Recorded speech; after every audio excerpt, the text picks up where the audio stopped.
Hello, everyone, and thank you for joining us on today's webinar, Mobile Learning, Everything You Should Be Doing But Aren't. Our presenters today are David Wentworth, Principal Learning Analyst at Brandon Hall Group, and Josh Barton, UX Design Specialist and Instructional Designer at SAP Litmus. Currently, Josh is using his design chops at SAP Litmus as an instructional designer and UX design specialist for their training team. His team focuses on training users how to use their learning management system, SAP Litmus. I would like to extend a thank you to SAP Litmus for sponsoring today's webinar. SAP Litmus's solutions are the future of rapidly implemented training for the customer-focused enterprise. The solution combines a powerful LMS, SAP Litmus Training, with a robust course library, SAP Litmus Training content. It enables targeted learning, boosts employee experience and loyalty, and protects the brand by keeping the organization compliant. By engaging learners right in the flow of work, SAP Litmus solutions empower personnel with knowledge that drives a better customer experience, improving KPIs across the enterprise. Now, for those of you that aren't familiar with Brandon Hall Group, we are a research and analyst firm that empowers excellence in organizations around the world through our research and tools. A quick mention that our Excellence in Technology Awards program is currently open for submissions. We have added multiple categories this year, so please be sure to visit our main website, www.brandonhall.com, for the latest. Your participation in our surveys is one of the most crucial components of our research. If you see any surveys on our upcoming schedule that you'd like to participate in, it's always greatly appreciated. All participants do receive a piece of complimentary research once the results have been analyzed. And again, you can visit our website and click on Open Surveys for the latest list. And lastly, a few logistics. This presentation is being recorded. The recording and the slides will be provided to everyone within 24 hours of the webinar in a follow-up email. If you would like to ask a question, please do so by typing it into the question box for our presenters. And finally, if you would like to download a copy of the presentation instantly, you may find it in the handout section also in your control panel. And without further delay, I'll turn it over to Dave. Great, thanks, Melissa, and welcome everybody. Thanks for joining us today. If you do have any questions as we go through the presentation, feel free to put those in the question box. We'll keep an eye on those. We'll try to answer any questions that come in real time. We'll also have a little bit of time at the end to answer any questions that may come in later on as you have thought through things. So we'll have a little bit of time for that as well. So please familiarize yourself with the Q&A over there. But the first thing we want to do is ask you a question, right? So I'm going to launch a poll here, and we just want to get a sense for what's going on in your organization. If you could describe mobile learning at your company with using, the thing that's probably closest, is it that it's non-existent?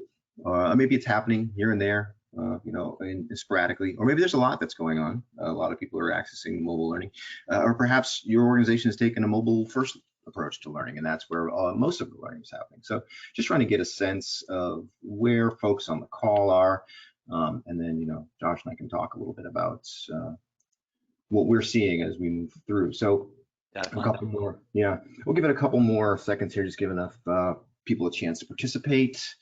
And I think that's gonna be pretty good here. So, all right, let's take a look here, Josh, and see what we've got as I share this. And now everyone should see this. Yep, and well, that's not too surprising from my standpoint. We've got mostly non-existent or sporadically happening, and I think that's sort of what we've found. And you'll see as we walk through the data that we've got here today. And that's clearly what we're trying to do here is see what can be done to maybe improve that a bit and see what needs to be done around mobile learning to make it more adoptable, more appealing, and more effective in the organization. But what do you think, Josh, when you see this? I mean, look at that 3% that say that their learning approach is mobile first. So not a lot. Maybe that's one of the attendees online or two of the attendees online said that. And it's just non-existent or happening here and there, very sporadic, like you said. This is pretty much what I would guess. And I could see this at many organizations too. This is almost very similar to some of the results that we have ahead of us in these slides. It's kind of kind of striking similarities right there. Right. And yeah, and so let's take a look at that. And this is some research that Brandon Hall Group we did in conjunction with this Litmos and looking at what was going on from a learning perspective. So we've got maybe a couple of hundred different organizations here responding, but you can see 14% saying there's just no mobile interaction currently in the organization. Another almost quarter say, well, there's limited access, and it's really just if whatever there is, it's a mobile browser. So if someone really wanted to access the learning via their mobile device, they could. You got 13% who say that, well, majority of our material is accessible, but again, it's still only through mobile browsers. And then you start to see companies saying that they've got mobile ready material via apps and web pages, and also companies that saying they've got apps and web pages for a lot of their material. So what we've been finding is that there's a lot of activity on both ends of the equation, right? Both from the organizational side as well as the learner side, right? So it's the organization has to make sure that there's material available that's mobile friendly and that the experience is friendly for a mobile device, and then the learners themselves have to want to actually access it that way, and not in every case does that make the most sense. So we're going to talk a little bit about that and try to unpack some of that. But further to what people are actually doing in their organizations. So fewer than 1/3 of companies say that they actually have a mobile learning strategy, right? About 31%. But then we have, there's 45% say, well, we don't have them, but we're working towards it. But there's still 24% just not even on our radar. It's not something that we're, right, not a plan to move forward. And then we also see that, what percentage of your workforce is actually measuring, is accessing mobile learning? 39% say it's less than 10% of the workforce. Another 29% say it's less than a quarter. So to all total, you've got nearly 70% of companies saying that it's fewer than a quarter of their employees are actually accessing any mobile learning. So we take this all into account, and we think about what's been going on. And let's think of the smartphone, probably iPhone. I debuted in 2007, so what we're now 14, coming up on 15 years in the era of the smartphone. And I think early on, at least I know from the work that we had been doing, we saw that everyone thought, well, that's where everything's going to go, right? Everything's going to be mobile. People are just how they want to do things, and they're going to do everything. And it sort of hit this sort of wall and hasn't really gone past that as far as how much material is available and whether or not people are accessing it. And so we're trying to figure out what it is that's happened that's preventing this sort of promise to come true. And then, we asked, okay, how is learning being accessed in your organization? The vast majority of it is still taking place on laptops, desktop computer from an e-learning standpoint. Only 21% say their employees regularly access things through a smartphone, even less through a tablet. Josh, I was going to say, you guys actually can dig into this for organizations. So what do you see when you talk to companies about this, and how does this work from a tech standpoint? Yeah, from a tech standpoint, and even from the learning management standpoint of our platform in SAP Litmus, we have the ability to kind of see in your system how many people are logging in through a laptop, a desktop computer, smartphone, and a tablet. It also kind of shows you the regions and kind of the times that they're logging in from these devices. So that's built into our reporting functionality. But you also have that custom flexibility of adding in Google Analytics to the header script in your Google instance. And that Google Analytics tracking tag can get you all the exact same results as it can on any other website. So not only will it tell you not only will it tell you that they're joining from a smartphone, but it'll tell you that they're joining from an iPhone 8 with a 415 pixel screen size, and that specific user was there for 3 minutes and they bounced out after they hit this page. So you can kind of get a little bit of a deeper insight either with our built-in reports and kind of see how your learners are getting accessing your learning, or even with Google Analytics or third-party sort of tracking analytics software just by using like our custom header codes. Some really cool stuff that you can get into, but I see this and I think about my own training experience at SAP and at Litmus, and yeah, majority of the things that I've had to do for compliance training and standard employee training has happened through this very laptop that I'm speaking on right now. So I definitely fall into that 86% of learners who do access their learning mainly on their laptop. And when I can, I will tap into it on my phone as well. Yeah. And I think what you're hitting on here, this analytics piece is a really big part of the equation. I don't think organizations have a good handle on what's going on from that perspective, how their learners are interacting with the learning, what they're using, how long they're using it. I think a lot of this stuff is going on assumption that either, okay, well, we're going to make a bunch of stuff mobile ready because we think that's what people want. But do they really know if that's what's happening? Or they're not doing it because they're unaware that people are trying to access a lot of this material via their mobile device. And so being able to track and gain insight into what's going on is super helpful. I mean, we've in the past told organizations, what might be good is if you're doing like an employee, a workforce climate survey, ask them what's on their desk, what's in their pocket, ask them what they use, what they prefer. And you can get a lot of good information that way, but this is also a way to get some real-time, real-world usage data around what's actually happening, and you can really apply that. So I think that's an important part of this process for sure. Definitely. Both sides are really important too. Just having that natural human conversation, opening up that dialogue with your users is so valuable. But if you want to get that qualitative data and kind of dig into that, that's available for you if you use our platform. Yep. And so, beyond just sort of the current state of where people are at, both learners and organizationally, we'll dive into a little bit of some of the complexities around mobile learning, what's causing some of these issues. And, Tracy's got this question, which I think we're going to address here in a minute. So let's get into this first, and then we'll answer your question. But another poll, I just want to get a sense from the group here. Thinking about your organization, what would boost the adoption of mobile learning in your company? And you can pick more than one, you can pick any or all of these. What do you think might help? Is it just the content needs to be more mobile friendly? That is obviously a concern, but maybe you've got mobile friendly content and there's just not enough awareness that the learners don't know that it's there or available.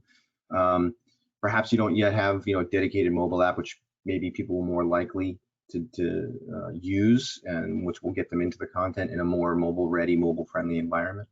Or maybe even having offline capabilities. Maybe that's how people want to use their mobile device, to be able to do it when they're not connected.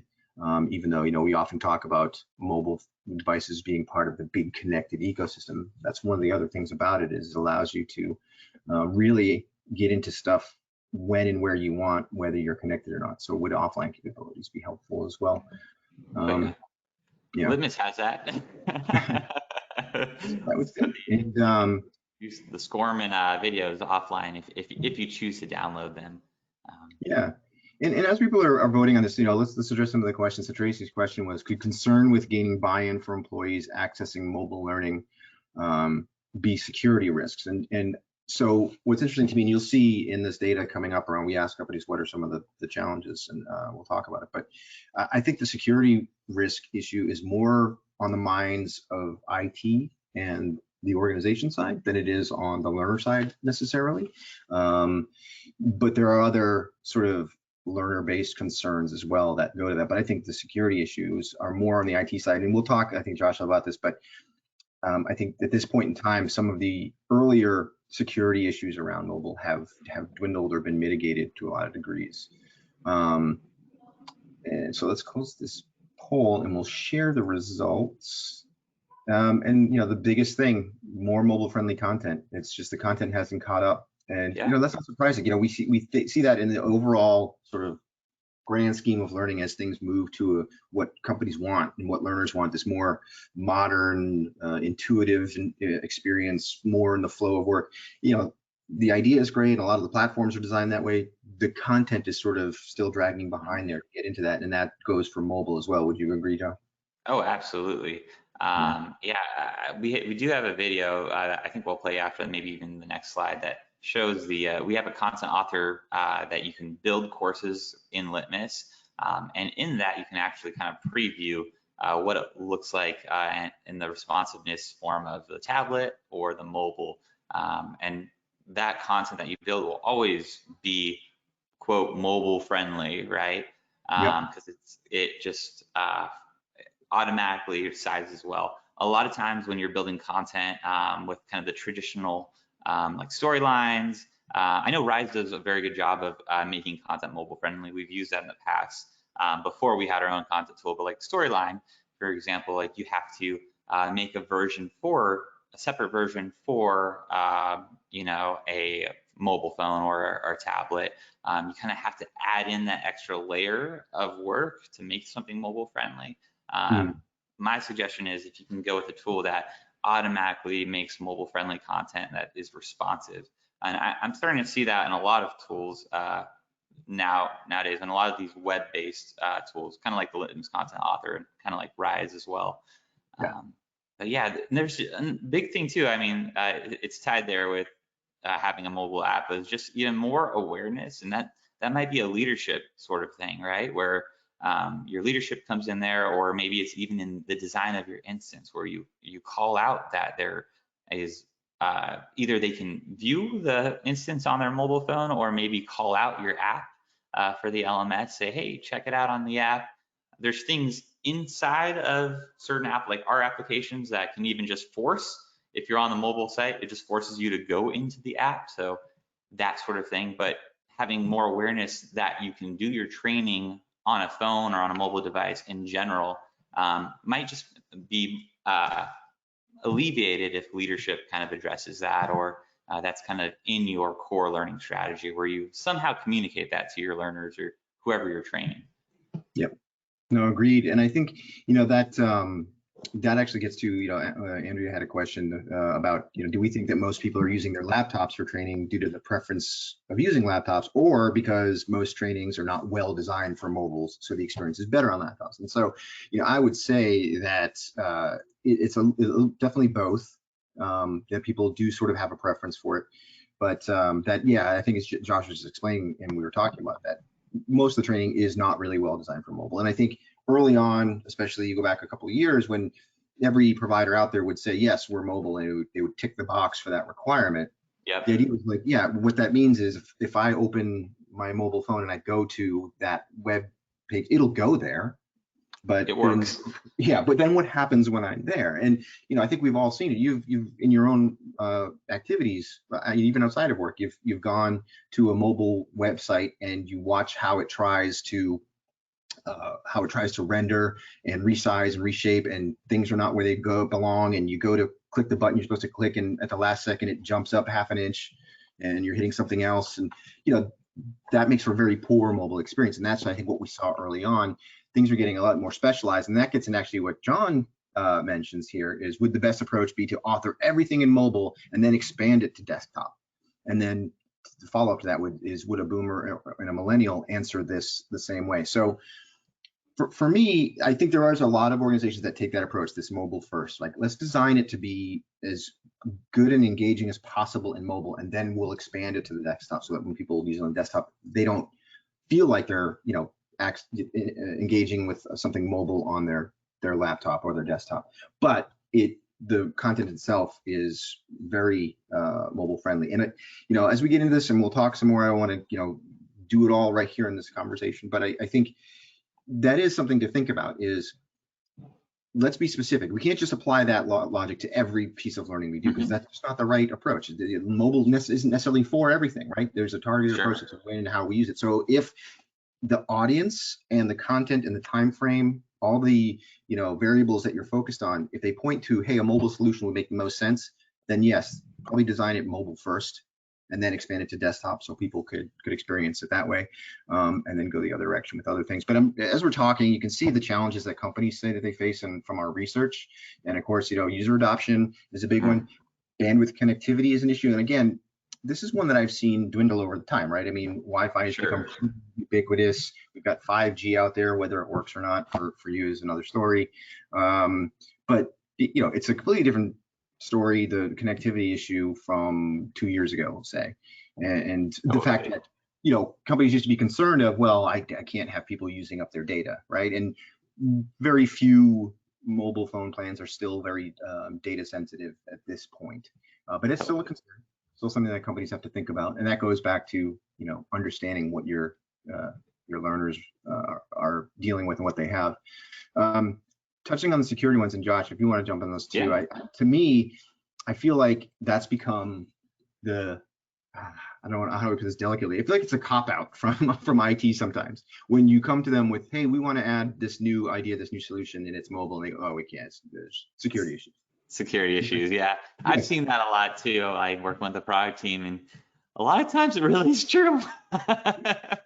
There's so many layers. Yeah, but I also think they're like, well, you know, people can lose their phones, and I was like, well, I feel like in this day and age, people are probably more likely to leave their laptop in a cab than let go of the death grip that they have on their smartphone.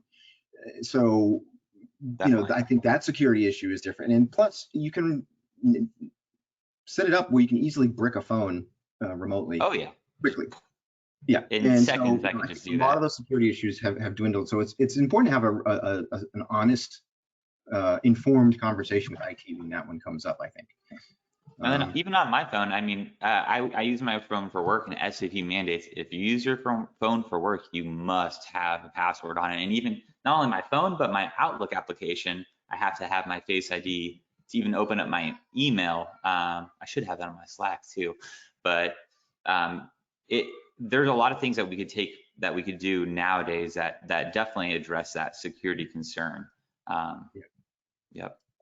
So, and listen, there are so many great questions coming in. I promise you, I'm reading them, not ignoring them, but they're all very good discussion type questions. So we're going to have some time at the end, I think, where we can dig into these and give you better answers at the end. So just want to let you know that we're seeing those, and they're very good stuff, and things we definitely want to talk about. So as we just kind of dig through to more of this, one of the other issues is, again, from the organizational side, what's available in a mobile format. And you know, okay, so 80% say we've got course modules that are mobile, another 68% say we've got videos, but then it sort of drops off from there. So again, it's that both sides. It's actually more than two sides, right? There's the IT side from a security and a bandwidth issue. There's the learner side from you know, we don't have the right equipment, or we don't want to do this, or it's not appealing, or I don't need it, or from the organizational side where we don't have the content available, our stuff isn't mobile friendly. So there's this strange thing where the general consensus is, when you ask people about mobile, like, yeah, we want things to be mobile. Like, you go out and look at any sort of workforce software whatsoever, not even just learning, they've all got some sort of mobile element to them. So the general consensus is what people want to do, but when it comes down to the doing of it, it seems as though we can't seem to get it together, especially within learning, to really leverage mobile for all its potential. So that's some of the things that we want to dig through, right? So yeah. When we get to it, we ask, okay, so what are the implications of all this? What are the consequences of it? And, you know, we ask, okay, in general, what's the effectiveness of your mobile learning that you are doing, whatever it happens to be? And it's pretty lukewarm here. I mean, about half give themselves a 3 on a 5-point scale. Less than a quarter giving themselves a 4 or a 5. So that is sort of self-fulfilling, right? If organizations don't feel like, well, what we're doing isn't very effective, so they're just not going to do more of it. Sure. So we need to figure out how we get better at doing this and make it more effective, because, you know, there's a lot of potential here. I mean, talk to me a little bit about like from an effectiveness thing. You were telling me a story about this when we were working on the webinar. Yeah, I mean, from not only just from the learning standpoint, from just an admin standpoint, to make you an effective LMS admin. Melissa, there's a little screenshot of that, my mobile going through a workflow, similar workflow if you want to play that. But just like 2 weeks ago, I woke up. So I'm the LMS admin of Litmus Dojo, which teaches our customers, our partners, and our employees how to use Litmus. So in that, I also manage all of our users, who has access, who doesn't have access. And usually it's kind of something that's just automatically done through our systems. However, one of our users was locked out, and something was going on where it was really critical that they had to have access to the dojo right then and there that morning. I literally wake up, I roll out of bed, It's like 6:45. What I do, what everybody does, I look at my phone, which you shouldn't do, and I see this Outlook message, and I say, oh my gosh, this person needs help right now. So I literally just pulled up Safari on my mobile browser and just went to this person's user on the mobile side of the browser, and I just went to their details and their profile, and I issued them a password reset within probably like 2 minutes. And the task was done. I didn't have to worry about it anymore. And then I can continue on brushing my teeth and starting my day. But the whole point behind that is it's important to have that ability to access your LMS and manage it also kind of on the admin side on a mobile device as well as a desktop side, as well as a desktop device. It just opens up that flexibility. And nobody should probably ever roll out of bed and start doing LMS admin duties before they even sat up, but you can with an LMS that has that kind of mobile responsiveness. I know that our application itself is for the learners, and I've heard that they are working on adding in those admin capabilities into the actual mobile app, or maybe even making a separate application just for admins. So that's something that they're working on. But for now, the website of litmus.com or your Litmus URL is all mobile responsive and works totally fine from the web browser, your Safari browser on your phone. You can get a lot done. And I think there was a video that was supposed to play, but it's just not playing, and that's okay.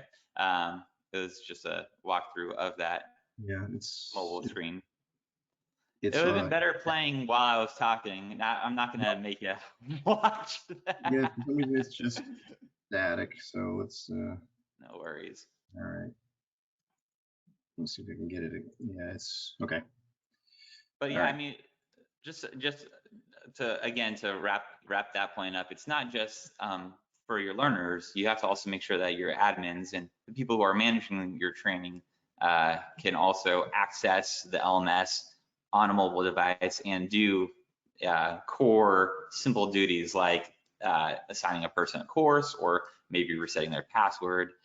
You can technically get into everything, even like you can set up API functionality if you want to get into that feature tab if you really wanted to. I've even actually gone into the custom themes tab on my phone and like copied CSS and sent it out on my Slack messenger.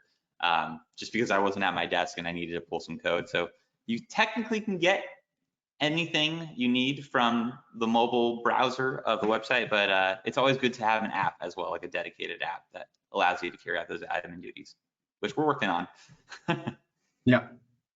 And so, but then we sort of take all this in, right? Think of all this. And then you think of things in the big picture. What's interesting to me is we asked organizations, okay, well, is mobile learning as effective as other learning? And 3/4 of organizations say, yeah, it's just as effective as any other kind of learning.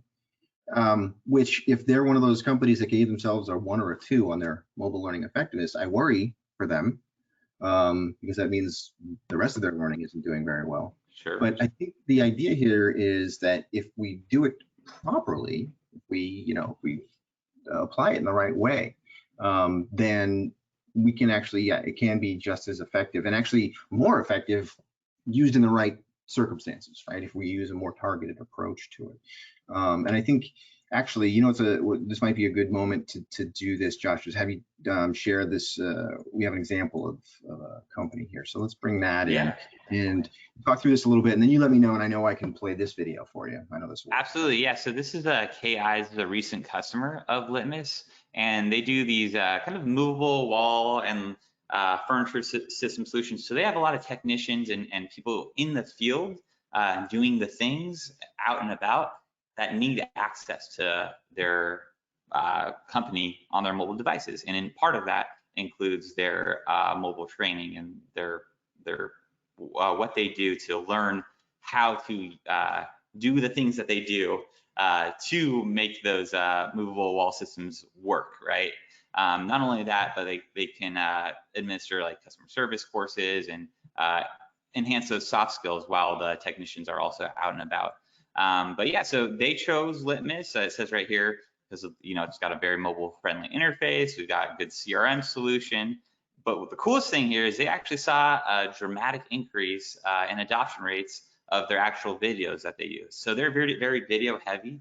And that also, we looked back on a few slides where we talked about what works well, and video was high ranking. So maybe we just take that and lean on that for when you're creating your mobile training, and lean on videos. And even then, you could have separate learning paths that are dedicated to desktop users and separate learning paths that are dedicated to these field technicians, where it's formatted differently, where it's less text heavy and more video based, so they can kind of watch it, not when they're driving, but watch it when they're pulled over or on their lunch break, or I don't know, taking a break, waiting for the next movable wall to come in. Having that accessibility increase their adoption rate by about 50%. So I think, Dave, if you can play the video itself, I think will play a little choppy, but the audio should come through. And the audio is really what's important to hear their story. It's only about a minute and a half. So we can kind of, I'll mute myself while that plays. Here we go. My name is Dale Griffin. I'm a corporate sales trainer for KI, Krieger International, and I'm responsible for creating an engaged and tenacious Salesforce team. It's key with all training to make it as easy to access as possible for anyone that you want to learn your content. We're in a world where between YouTube and everything else, you want things available at a single click. Litmus found a way that they were able to distribute something automatically from the system that gives you a direct link right to the content that you want your clients to view. One of the greatest things that Litmus offers is a very mobile friendly interface. So whether you're on your phone, whether you're on your tablet, Litmus is very easy to access the content quickly and easily. So if one of our sales reps is looking for a quick product brush up before they're about to go into a client, whatever information they're looking for, they have ready at hand. Litmus actually ended up being the most cost-effective choice for us also, that had all of the things that we were looking for. We ended up able to get both the content and the structure of the learning management system from Litmus. So that ended up being a huge cost savings to us to be able to consolidate that into one program. And also, it's just more efficient having it be one source of truth, essentially, instead of having it be multiple programs. We've seen roughly 50% increase in adoption rates of the videos we've been distributing since we've fully integrated Litmus into our CRM system.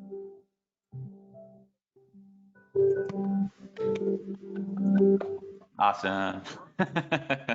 Thanks for playing that. And we might want to even ask ourselves too, I mean, it's also about the position, right? And what you're doing.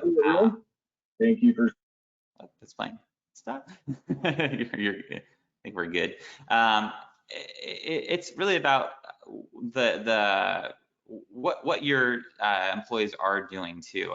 You have technicians out in the field, you have sales reps, but even in this new working environment with the pandemic, it's shifted our workplace for forever. There's a lot of employees who are going to be remote, working from home, working aside their families, that need to access their training while they're also watching their little one. And it's easier to do it on your phone. It's easier to get it done on your phone, or, taking the dogs for a walk, or, doing something around the house rather than kind of being locked into your computer workstation for 8 hours. We're mobile when we're even at home.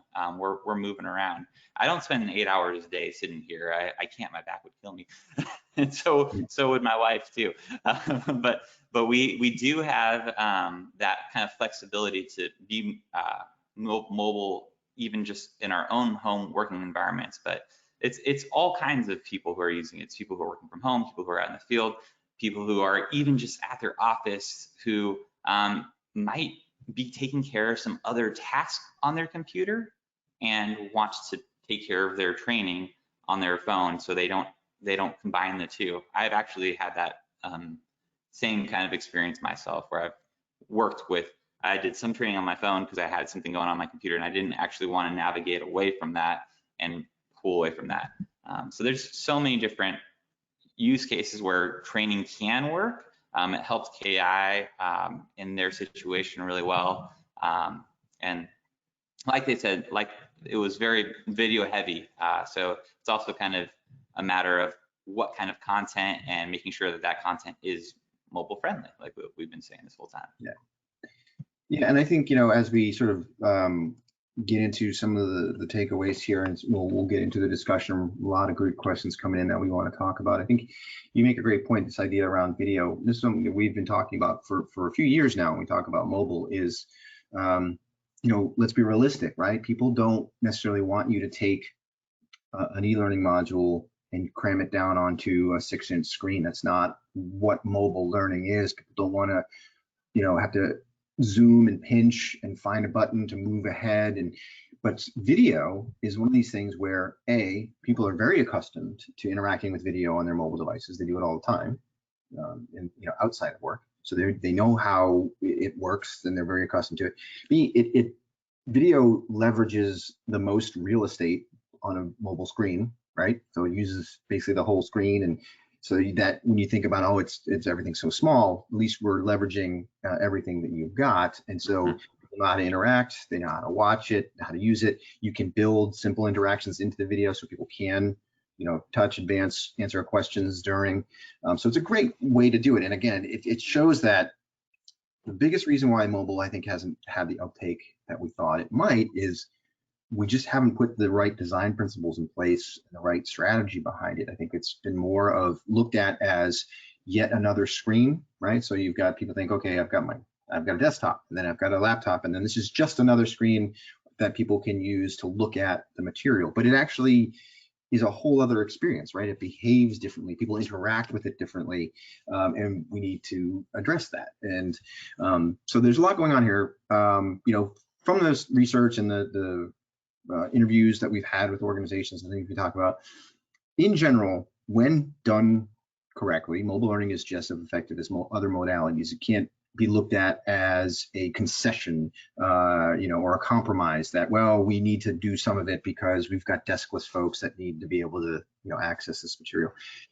Quite the opposite. It should be used as a towards specific outcomes and results, and not just as a modality for its own modality's sake.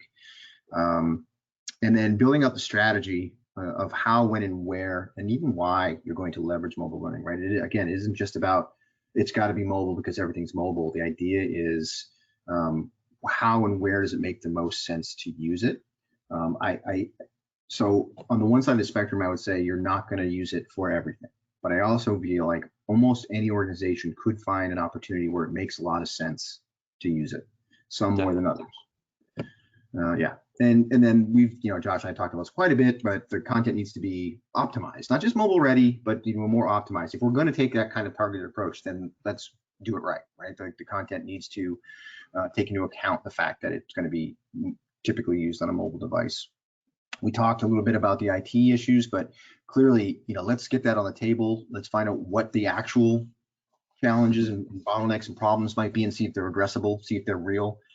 Is there any way we can work through that? And I think you'll find in a lot of cases that the security issues are not what they used to be. And in fact, whatever security issues there might be are probably the same as with anything else that might be, cloud-based, and be able to mitigate that. Josh brought up this great point about adoption and modeling and driving adoption through mobile specific campaigns, right? Getting leadership involved. I think that's a great one to think about. And even addressing some of the questions that come in around how do we get this going? How do we get people motivated? You can start like anything else, trying to generate momentum, and you can assign points and badges to doing mobile devices learning if it's part of your strategy and that it's something that needs to be done. Incentivize people to jump on and get used to it. I think that's probably the biggest hurdle, right? Is getting people started and realizing, oh, this is possible. This can be done. So with those takeaways, it's easy too. It's easy. They realize how easy and quick it is to get whatever, from both sides, the admin side and the learner side. Right. And again, I've done so much work and written so many things and done so many webinars around this new modern learning experience, and the idea of, okay, learning's got to be more in the flow of work. We got to think more around in terms of micro learning. I mean, this is the stuff that is custom made for mobile, right? That's you're speaking the mobile language there. It fits within the workplace. It's unintrusive.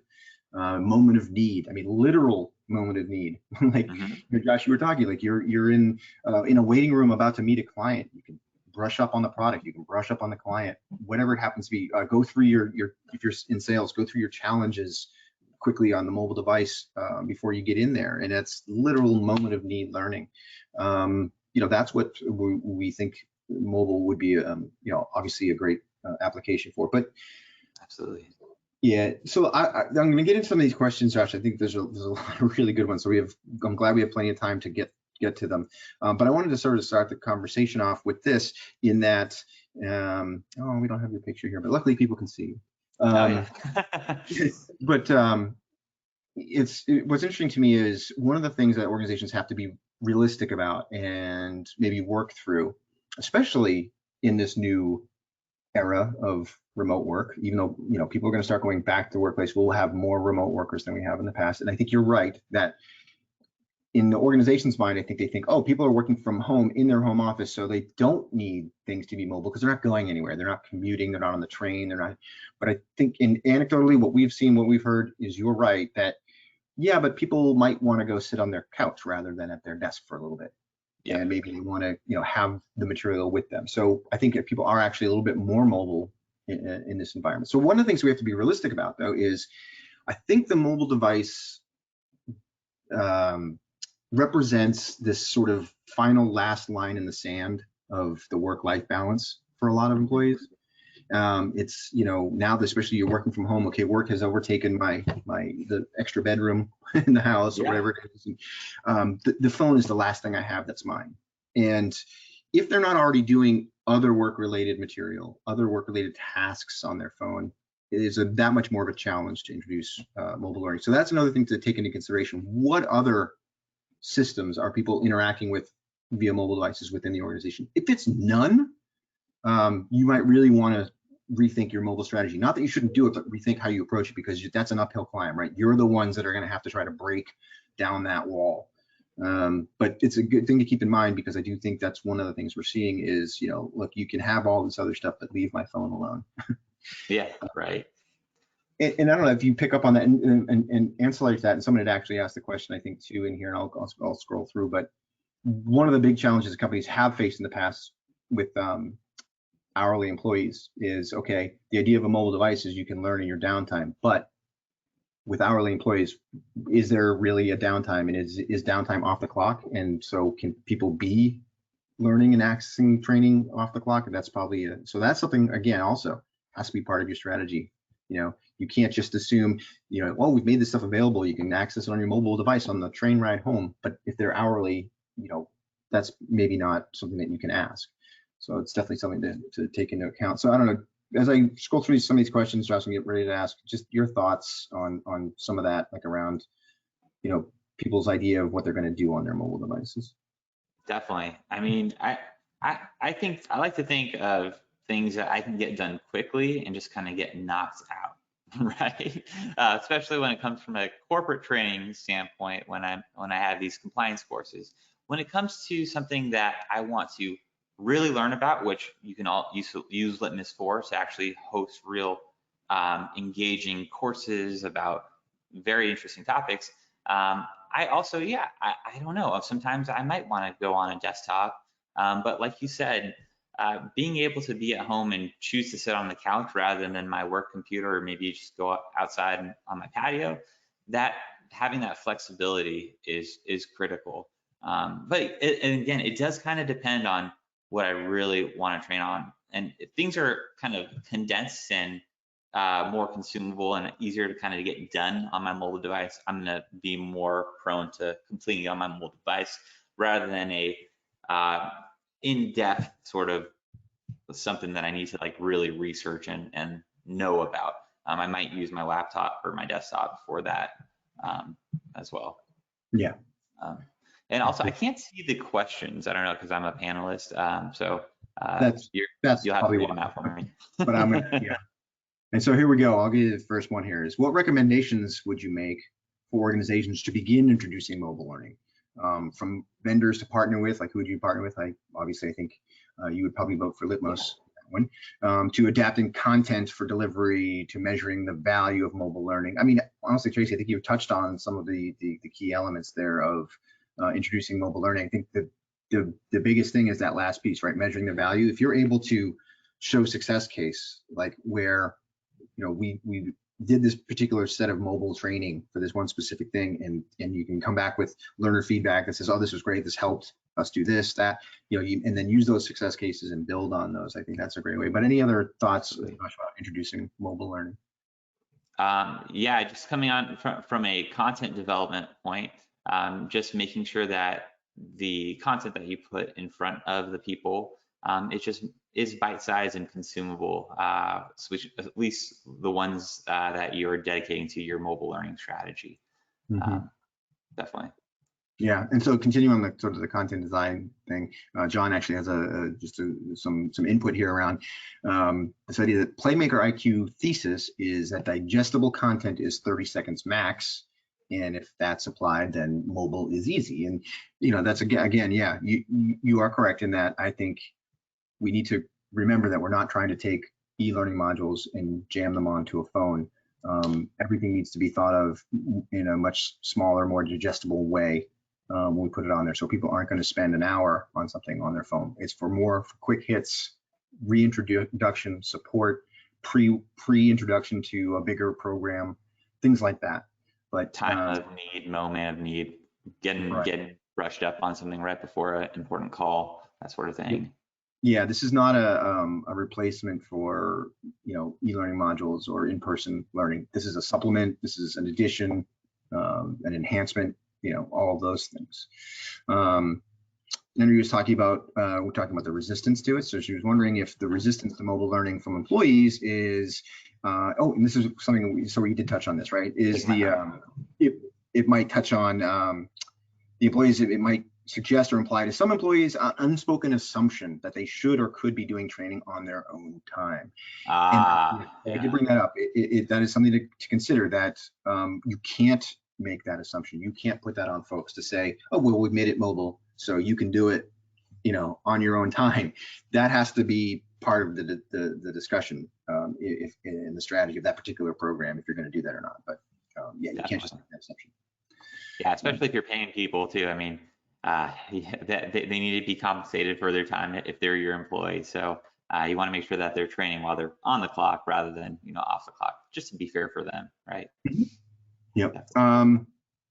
Sure. Deva says in India, still not using much mobile learning, which I'm interested to hear that. In some of the research I've done over the past years, I'm not sure what's going on, like say right now, but like at least a couple years ago, I do know like other places, like EMEA, some parts of in Africa, and where they sort of leapfrogged the whole laptop era, right? They went from starting to have computers and using things to everything on mobile, and actually mobile was first, and it was easier for people to have a mobile device than it was to have any other sort of device for interactivity. So mobile first was the answer to almost everything. So certain parts of the world that's true, but interesting that to hear that from you, that maybe in India not so much from the mobile learning standpoint.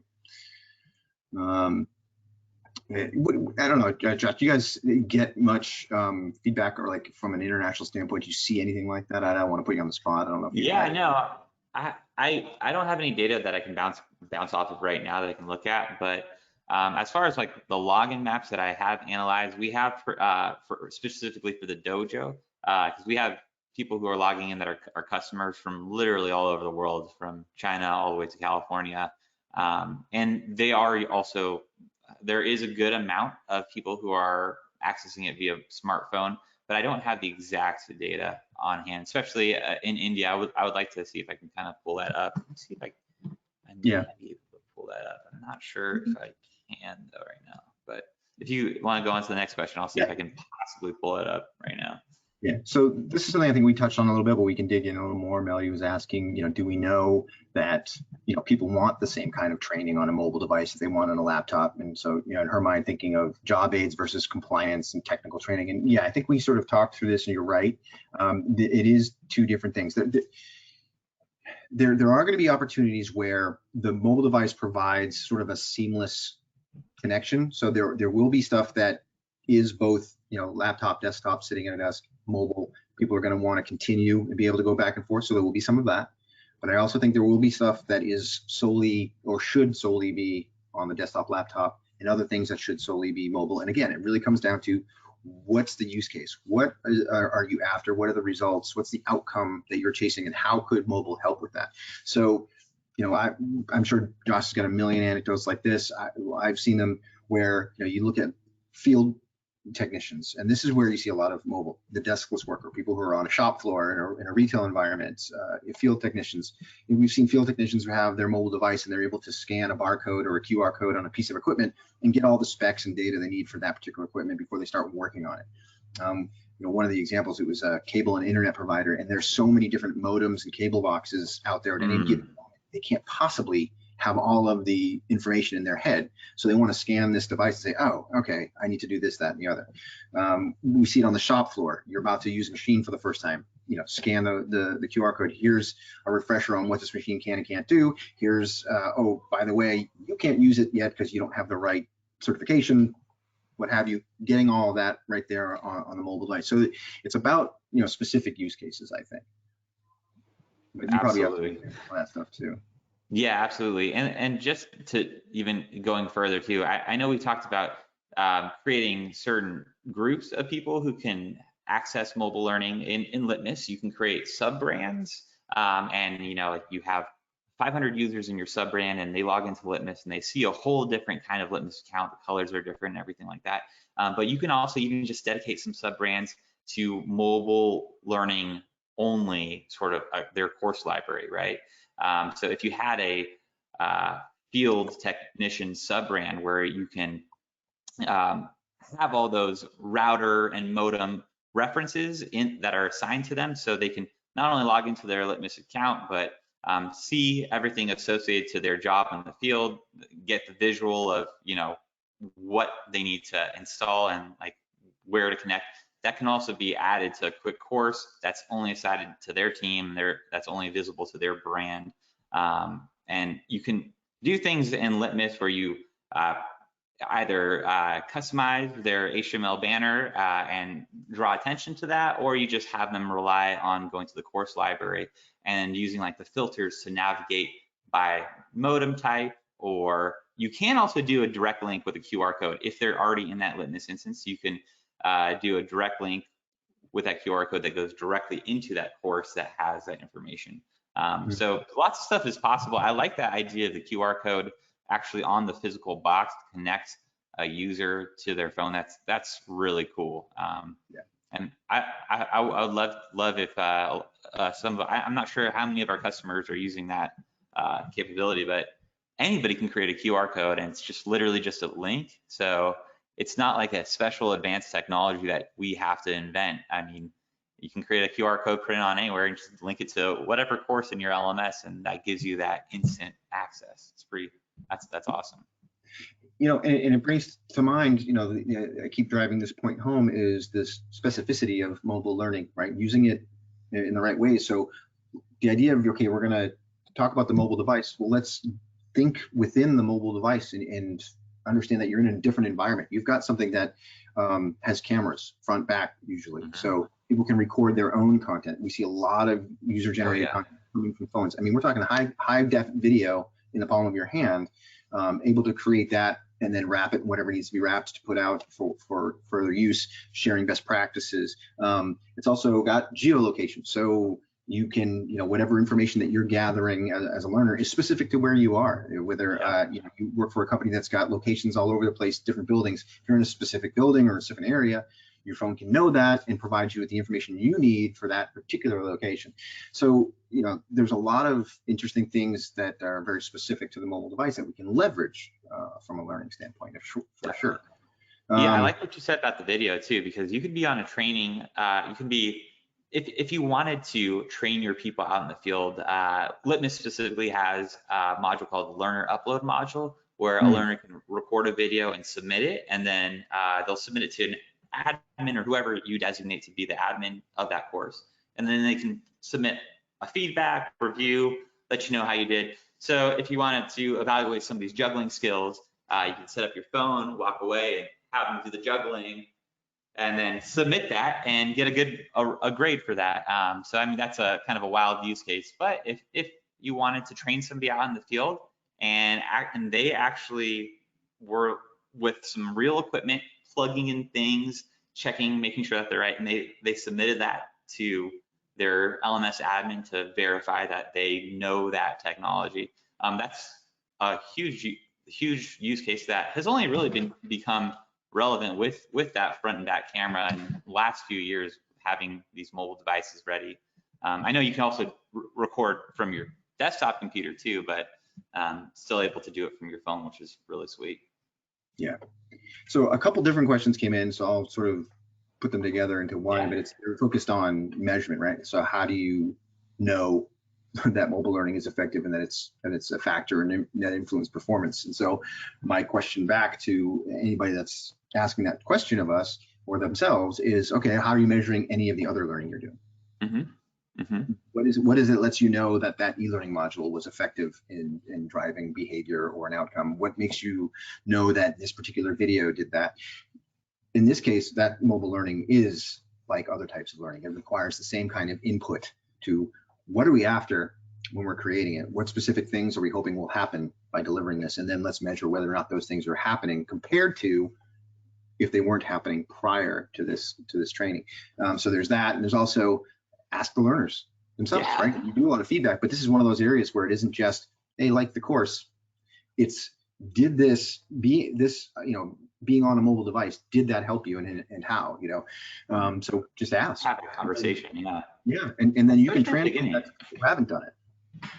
Yeah, especially in the beginning phase too, when you are creating a mobile learning strategy, a lot of this stuff, just from a general design standpoint, things are iterative, right? So you might just through a simple conversation find out, oh, this video I use doesn't work because it's actually like 5 minutes, and if we maybe divided it into 2 videos that are 2.5 minutes each, that might make more sense. Those are things that you can definitely get through actual conversation, having a face-to-face, or even just email or phone call. That human interaction, I think, is huge. In addition to actually pulling reports in the system to see like completion, like it's great to know that people completed it, but how did they feel about completing it? What did that work for them? Do they feel like they retain that knowledge too? I mean, you can ask them all these different questions. Kind of get into it. Yeah, and going back to the thing that you talked about in the very beginning, with the ability to pull up who's accessing the material on what device, like even specifically what device, use that, right? So you're talking about a group of learners who have interacted with a particular piece of learning in multiple ways. They may have done it on a desktop, laptop. They may have accessed it on a mobile device. So now look at whatever your outcomes are for that program in general, your completions, your smile sheets, your whatever impact you're trying to measure. Look at that, and then divide that up. I say, okay, now let's look at the group that accessed it by mobile device. Did they give it a worse rating on the smile sheet? Did they finish it faster? Did it take them longer? Are they better at doing the thing? You can actually start to lose. As long as you're collecting the data, you just have to be able to collect it. You have to be able to use it. So that's a big piece of that, sure. Let's see. Here's a quick one for you, Josh, directly. You were mentioning the video upload. Is there an audio upload as well? In the video upload, you could choose to just do audio, actually. So it's technically it's learner upload. I think I might have added that video. No, you're right. So yeah, you can. It still will record with your mic, but you can choose whether or not to give permissions to the camera, I believe. So I have to pull it up to make sure. Okay. I was just pulling up the login analytics from India on Google Analytics for the dojo. So from June 10th to June 16th, not too much traffic. We've had 23 users, and then now I'm looking at their device. I'm trying to pull up their device information. Give me one moment. Like I said, there's so many different things you can use. Browser size, here we go. Let's see. Yeah, I'm seeing that none of them have logged in from the mobile. So these are all, at least in the last week, everybody who's logged into the dojo from India has been on a desktop computer. So that's interesting. I mean, it's only been 20-ish people. I'm gonna skew the results and go back a couple months. Well, like David was mentioning that 5G won't be widespread in India until probably 2023 anyway. So there's that, and maybe things will pick up there then. One last question, since we're just a little bit over the time here, but I think it's a good one here, because the folks that are on the line might this is up their alley here, is what are the best solutions to reskill or upskill L&D professionals to adopt mobile learning into their strategies? And so for me, I think, we often forget about this when we talk about L&D and upskilling and reskilling the workforce. We forget that the learning function is part of the workforce. We should probably be upskilling and reskilling the learning function as well. And I think that's part of it. So it's making mobile part of that, like having the L&D professionals experience their own learning on a mobile device to see how it works, to see where it fits. So they have that practical knowledge of, oh, you know what, I can use it for this, or doing it this way made me think that I might want to try this. It's really about modeling. That's my first suggestion. I don't know, Josh, you have any thoughts about that from the L&D professional side?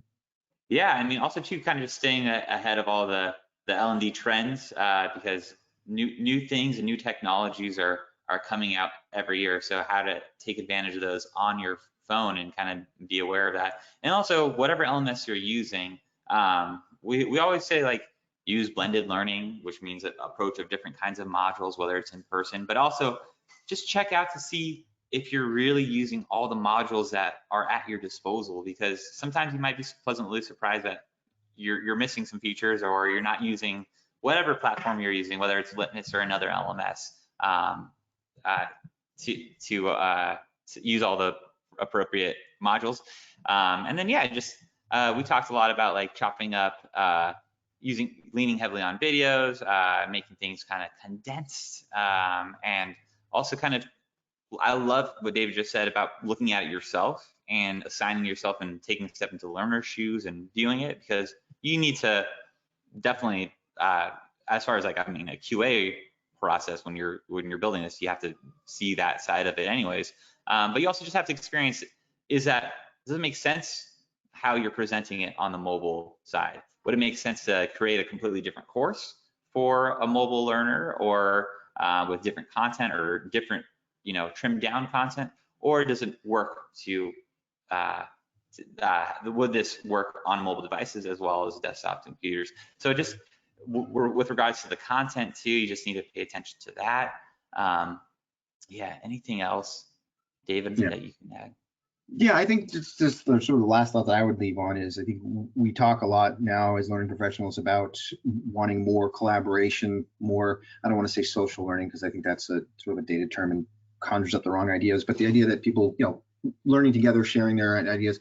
So to me, from any of the content, when you think about sharing, nothing's easier from a sharing standpoint than using a mobile device. It's the easiest way to share something, because those interactivities, the sharing is right there. Usually, one button, and you can share it in any number of ways off the mobile device. You can email it, you can text it, you can Slack it, anything. Whereas on a desktop, laptop environment, there might be a few more steps with sharing. You might not have access to the thing that you wouldn't necessarily be able to send it to somebody as a text message, or even as like a WhatsApp, whatever, any kind of messaging like that. I just think when we want people to share more and more, like, oh, I found this great piece that's going to be very helpful for my team, the mobile device is the easiest way to share something with folks. Absolutely. You have all your context right there on hand too, usually, to just send it off. Yeah. And like right in the moment, right? It's like while you're experiencing it, you think, oh, I want to share this with somebody. You do it. Boom. Not, oh, I can't wait to get back to my desk and pull up my contact list and email this out to my friends. Like it's about, real time. And that's really what mobile is all about. It's that in the moment, of everything it does. So that's my last thought on that. I think we managed to answer all the questions. So I appreciate everyone, engaging with us in a very lively discussion there. A lot of good questions coming in. So hopefully we answered them either directly or through the material we talked about previously. Josh, thanks so much for spending the hour with us today. Yeah, and of course, thanks to SAP Litmos for providing you and your time. And yeah, thanks everyone for participating in the polls and asking some questions. And if you need to follow up with us, please do. And we'll obviously be following up, because we'll send out a link to the recording as well as a PDF of the slides for everyone. And yeah, thank you so much. And we look forward to seeing you again. Thank you all. Really appreciate it. Take care.